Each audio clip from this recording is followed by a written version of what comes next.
What's up, everybody? It is DC Sports for Life, B minus the D today. So I'm riding solo, so we just want to get into a few things that has been going on, NFL wise, sports wise in general. Um, and then obviously talk about some Commander stuff. So, going to start off with the Nationals. So the Nationals, um, 25 and 25 after the win over the Mets today, tied for second place with the Phillies. Offensively, an absolute juggernaut. If you're not watching them or not keeping track of the Nationals and you were a fan or kind of a casual fan, they are actually playing exciting baseball. Um, and this is the first time, I believe, in the last 3 to 4 years, I believe, that after 50 games, they've been 500. So, that's exciting. They got some good young players. Pitching is still not that good. It's not good at all. Everybody, they always say you can never have enough pitchers. But, thank God that was Zach Lytle has calmed down and started last two games done good. Before that, he had like a 7.34 ERA, and I just wanted to throw him out a window. But obviously can't do that because he's bigger than me.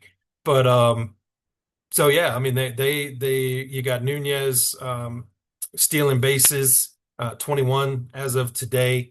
Um, still don't have a whole bunch of bags. CJ Abrams is having a phenomenal start to the season. He's back at 300 right now. He's in the tops of the league for RBIs. He's hitting home runs. So he's doing really, really good. He's a bright spot, obviously. James Wood, hitting home runs, but the batting average is not that great. I think he's in the 240s. Might actually drop back down in the 230s, I think, after today, after a 0 for today. I think it was 0 for 4 today against the Mets. Um, but yeah, there's a lot to look forward to if you're a Nationals fan. Definitely, keep track of them. I think that um, with the new front office, with Blake as the manager, I think he's done a good job. I do not like the trend that they jumped in with analytics, with having a relief pitcher start off the game. I'm old school. I really, really don't like that. But it is what it is. Sometimes it gets results and they do good. Other times they get bombed in the first inning or two, and then you're playing catch up. So, but again, the pitching staff is not that great. Josiah Gray, probably nowhere near coming back. You traded off for a nice haul. You traded off Mackenzie Gore, and that Devin Fitzgerald. If you haven't heard his name, learn his name because this dude is absolutely raking in single A. Yes, it's single A, but sometimes when they're, batting 320s, 330s, double digit home runs, all of that. And that's high A. So it's not the Fredericksburg, where we used to live, Fredericksburg Nationals, which is low A. So yeah, it's exciting. They got a lot of guys. Just called up Dylan Cruz. He's 2 for 8 since he's been up. So I don't know. Hopefully he gets it right because he was hitting really good at Rochester. They got Morales, third baseman, that's killing it in AAA. So he could be called up sometime soon to go ahead and man third base because Brady House with those errors, I think he was up to 9, I believe, before he got sent down to the minors. Hitting was getting better, but still not great. So, Nationals 500, very excited about the trajectory and where they're heading. Obviously, I don't, think they're gonna, break out and make a wild card or anything this year because their pitching is still too suspect and on other ends too bad. But that's something that hopefully they got coming down the pipe, where they can go ahead and bring in some talent, pitching, and just keep on drafting and hopefully draft better than what Rizzo did with pitching because this problem has been going on for a while. So that's all I'm going to touch on with the Nats right now. The Wizards, obviously, they won the draft lottery. and they're going to have the first overall pick. People are on X saying, AJ DeBonsa, he really didn't look happy that the Wizards won the lottery, and from all things that I've read, it seemed like Utah was where he wanted to go, and Utah wanted him. So now the question is, does the front office go ahead and draft him anyway because he's the best player? I've seen mock trades where they trade back to two, pick up Ace Bailey and something else, um, and then pick Darren Peterson, who could possibly play the one at times, but he's a shooting guard. So it's going to be interesting. One thing I can say is since this front office came in, I believe they took the foundation that they built in Oklahoma City, and they're using that kind of same format that you stink, you draft, you trade off, you accept other teams' contracts. I still really am not sure that Anthony Davis will ever suit up for Washington. Um, if I could trade him off for somebody, um, or draft pick, compensatory, something, second round pick, I wouldn't need much, but maybe they got a plan for him. I don't know. They're smarter than me about about basketball. Honestly, the NBA has kind of turned me off for years, the way the league has gone. Um, but I still do follow the Wizards. I was a fan back when, I first started it with the Bullets, with Jeff Ruland at center, and Bernard King and stuff like that, and then even through the Wall years, and Juwan Howard, Chris Webber, George Murasan. So I've been a fan for a while because it is DC sports, it is hometown, and that's something I look forward to. So they have a big decision to make whether or not they think AJ is the guy. He's 6'9" forward, basically carried BYU, and that's kind of what everybody was saying. He left the East Coast, went to BYU, and I don't know what the relationship is with Utah, why he wanted to go there, if he's got, friends that are on the team. I really don't know. Obviously, I know that we were close to getting Ace Bailey last year. I don't know if they would have took him. He was taken before we picked. Um, so I don't know if they would say, after that, if they would want to go ahead and pull that trade. Obviously, if you get somebody like Ace Bailey, who was a lottery pick last year, and then you get, say, Darren Peterson or Cameron Boozer, someone like that, you add another piece in there, you're getting a 2-for-1. And that's if you just did it for Ace Bailey. But nobody's saying that Utah would do that. So right now it's all speculation until we get there. And without a whole bunch of knowledge of the situation, I just wanted to bring up and give a little bit of love to the Wizards. And I think the front office is doing a heck of a job. And they're doing what they need to do to try to get us to be a consistent winner. I mean, you look at OKC, they're in the conference finals again. They won it last year, a team that, these guys basically built or helped build. So one of those things, I think things are looking up. You look at the Nationals, young team, 500 right now. You look at the Wizards, got the number one overall pick.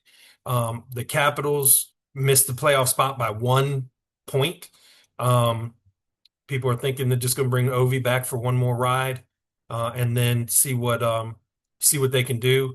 The young guys, some of the young guys came in. Ryan Leonard, Cole Hudson came in and performed really well. So it'll be a juggling act with that to see that. But I think DC sports is pointing up if you're a DC sports fan, because obviously if you're watching this, probably a DC sports fan, and I appreciate it. But it's one of those things that, it's a good time to be alive and heading in the right direction. Next, we'll go ahead and talk real quick. Aaron Rodgers. I mentioned it last time in the last video we did. We would talk about it, some more stuff, and if Aaron Rodgers signs, whatever. So he did sign his contract. I always thought he would, to be back with Mike McCarthy, give it one more ride, try to win a Super Bowl. I think this offense will definitely help DK Metcalf a lot with Mike McCarthy. They will have him catch more balls and be more dominant than he has been since he's been there. So I think Aaron Rodgers giving it one more roll of the dice, he can earn up to 25 million, I think it is. So it's really not that much. I'm sure it's, for him, it's not about the money. For him, it's one more chance to get a ring. And who knows, if that defense, holds up with Mike McCarthy's offense, they could be a problem. Um, Now, me, I usually just say the Steelers fans, I kind of lump in with kind of the Cowboys fans or Eagles fans or Giants fans as far as like they're kind of better than everybody else. Oh, we're Pittsburgh, we're better than everybody else. That's been a while now. Not as long as us, so that's why I'm hoping we get this fixed around and we can turn around as the Commanders and try to get the ball rolling and get us back up there where we're supposed to be. We're gonna do me and D are gonna do another one tomorrow, and we will be talking about the schedule coming out. And whether you like it or not, it is the schedule and it is what it is. So we will be talking about that. So I'm not going to touch on that right now. But I will say, watching some of the highlights from the like rookie mini camp and from the regular mini camp, everybody looks good in shorts and t-shirts and hitting, bags. Uh, that I don't get that much out of. Um, I do think that uh, David Blau's offense is better suited and more conducive to winning as far as play action passing, being able to have a solid run game, probably more of a zone run scheme, be able to move people around, which Kingsbury did not do a lot of. I mean, the slot guy would move, but for the most part, he really didn't move people. And I saw an interview with Terry McLaurin yesterday, and he was talking about how he was excited because, one, Blau said he's going to give him 10 targets a game, which he really hasn't had consistently. And two, sounds like he's going to be moving around, not just being on one side of the field, um, playing the X or the Z. He's going to be able to, be over on the left hand side of the offense, go in motion, and then them snap the ball, and then he's in the slot. So they're gonna move him around and use him, I believe, in the same vein they would use when they used Amon-Ra St. Brown in Detroit. And then you have the heir apparent for that in Antonio Williams, who, wow, I see constantly all these national pundits talking nothing but great things about the kid and how, basically he was a steal and how great he's going to do. And, all we can do as fans is hope and kind of cross our fingers and say, yeah, well, I hope I hope that's the case. So, it's exciting with that. Like I said, we'll talk about the schedule. It's killing me right now not to talk about it, but me and Dee have already said we're going to do another pod tomorrow and get it posted right after that, so we can go ahead and get the stuff aired out for the schedule. But I also was love to hear that Jaden Daniels has had a couple times gotten like his wide receivers together and stuff like that. Terry McLaurin talked about that as well in the interview that he did with JP. I think it was JP Finley. Um, and he was talking about how, Jaden just, set it up. He controlled everything and, anybody getting work in with trying to get timing and stuff like that in advance, with being healthy, since Terry was at a contract impasse last year, and then ended up getting hurt soon thereafter, which everybody knew it would happen because you can't rush back into that because he wasn't in football shape. So you can't have a couple weeks of training and then all of a sudden jump into a game and expect that you're not going to get a soft tissue injury. Um, so I think with a healthy off season with Jaden, with Terry and whoever else they got out there working. I know the first time I saw pictures, it was Rashad White. Terry McLaurin, obviously Jaden. Can't remember who the other one or two was. Some people were saying they thought that Brandon Ayuk might have been there. Maybe. Um, and since we're on that, might as well talk about that too. Brandon Ayuk, um, as much as I think he will be fine healthy wise and be able to be a big part of our team for next year, San Francisco is just playing games. They're not doing it to get a draft pick. They're doing it to just show him that they can they can mess him over. And that's what's going on with that. I don't see that. I don't know when that's going to be. I said after June 1st, if it was me, I would get the Players Association involved. One other idea I had was have him show up. Tell him through his agent and an agent, tell him, hey, report. Make him count against the salary cap. Um, and call their bluff and show up, and then work out with them, and then back injury. Oh man, my back hurts. That's one thing that you cannot say that your back isn't hurting. There's so many things that can go wrong with your back. They can X-ray it, they can MRI it, and they can just sit there and say, "Hey, I don't know what's going on with your back. All I know is that you're in pain." Um, and you might say that's kind of crappy way to go, but I mean, is John Lynch and Kyle Shanahan not being crappy about it? They're not allowing him to go where everybody knows he's going, which is with Jaden Daniels. I believe the situation will be taken care of at some point, but with him not counting against their roster and against their salary cap, they really have no inclination to do anything. That's why I say just show up. Just say, hey, I'm here. Let's go. Let's get to work. And pull their bluff card and make them do something. So yeah, but with that being said, I would sign um, Diggs immediately. Stephon Diggs, I would sign him um, right now, and that way um, you have a legit number two receiver. I think Williams is going to be good, but he is a rookie. And you can never have too many pass catchers. We saw that as Washington fans last year. Come on.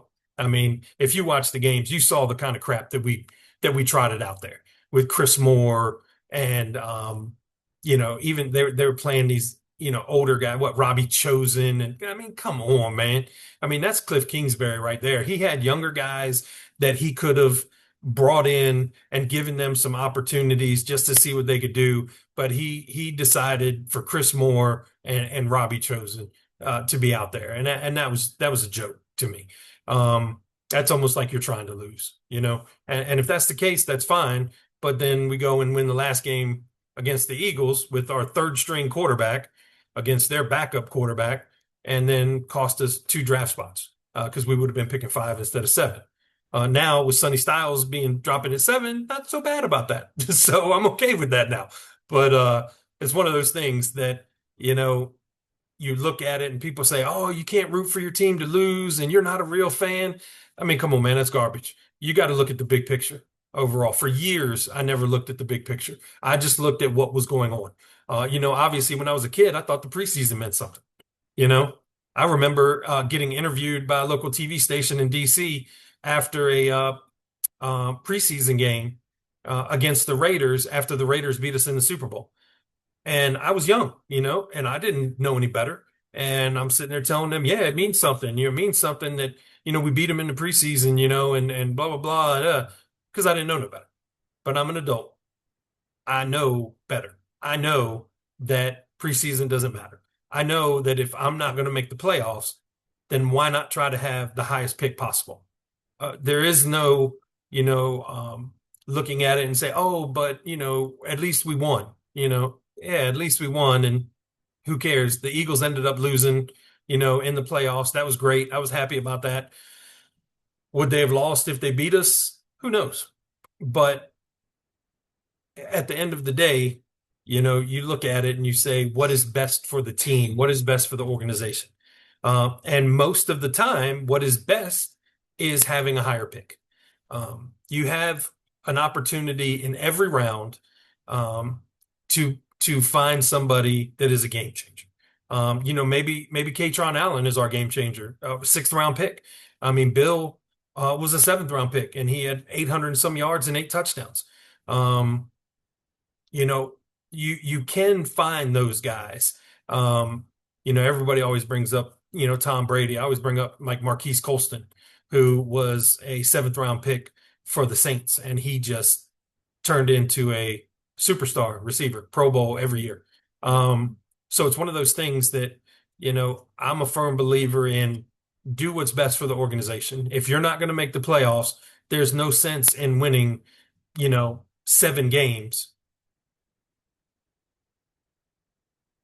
There's no sense in winning 7 games when you can go ahead and and get a higher draft pick, get a top 5 draft pick. So I know a lot of people argue with that, and you can look at it however you want to, but plain and simple, I'm for what's best for the organization as a whole, and I'm trying to make sure that we win in the long run. And that's what, this, Josh Harris is trying to do, trying to change the culture, trying to, bring in people who know football and can go ahead and make us a better team for years to come, not just the flash in the pan, make the playoffs, and then stink the next year.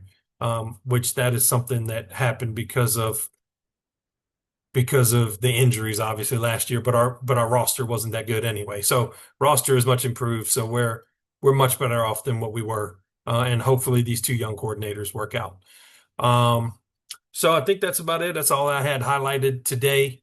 Um, so I'm going to go ahead and get this posted, and then we'll have a new one tomorrow talking about the schedule and some other stuff with me and my partner D. So again, like, subscribe, leave comments, and let us know what you think, and we appreciate you. Y'all take care. Till next time.